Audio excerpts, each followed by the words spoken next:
Today is Wednesday, Parashat Tazria. This coming Shabbat is Shabbat HaChodesh. It's the Shabbat that signals the beginning of the month of Nisan. Actually, the Shabbat will take out 3 Sifrei Torah. First one will be the Parasha of the week. The second one will be a portion that we read on Shabbat Rosh Chodesh.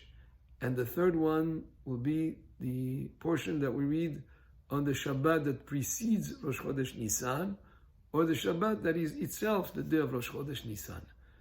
And the beginning of the month of Nisan signals also certain customs that we have in the month of Nisan.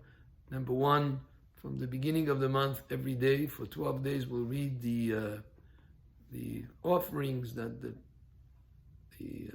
heads of each tribe brought for the inauguration of the Mishkan. Also, there is a mitzvah that is particular to the month of Nisan, and we have that mitzvah to be done as early as possible in the month of Nisan, and that is Birkat Hailanot, the blessing for the fruit trees.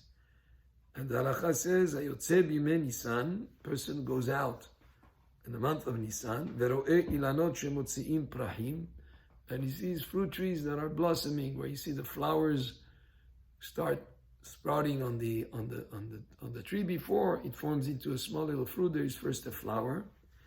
Then he says a bracha, mevarech baruch atah Hashem Elokeinu melech haolam, bless Hashem that shelo hiser be'olamo kelum, that has nothing lacking in his world, ubara bo beriyot tovot, and he created in it good creations, ve'ilanot tovot, and good trees, lehanot bahem bnei adam, for people to enjoy it.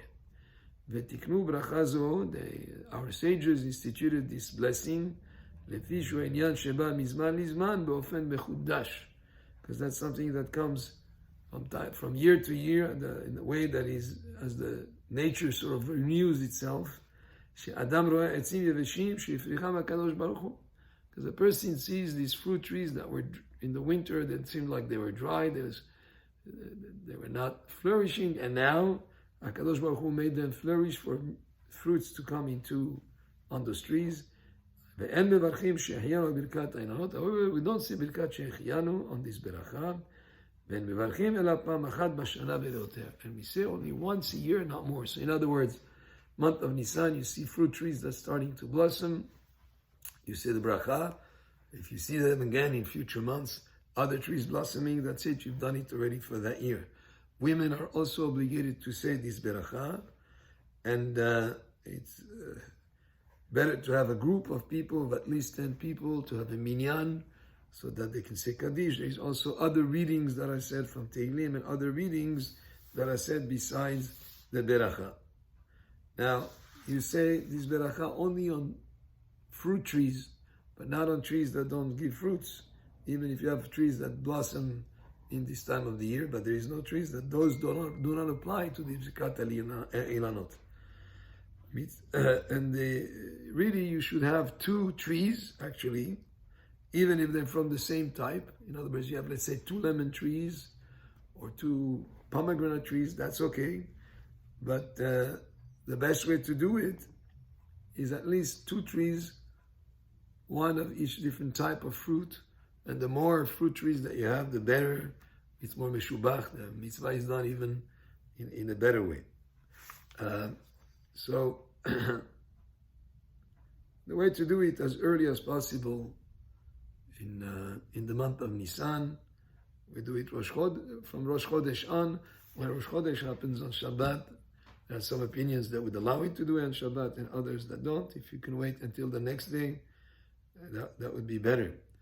And how about in places like in the southern hemisphere, where the fruit trees blossom not in the springtime for us, because their seasons are exactly the opposite. When we have winter, they have summer. When we have spring, they have fall. So in those places, you're allowed, where they have blossoming in the month of Tishrei or Cheshvan, they're allowed to say the bracha at the time that they see the fruit trees blossoming. So that's the idea. God willing, we're going to do, our synagogue is going to be doing the Birkat Hailanot on this coming Sunday. Baruch Adonai le'olam. Amen ve'amen.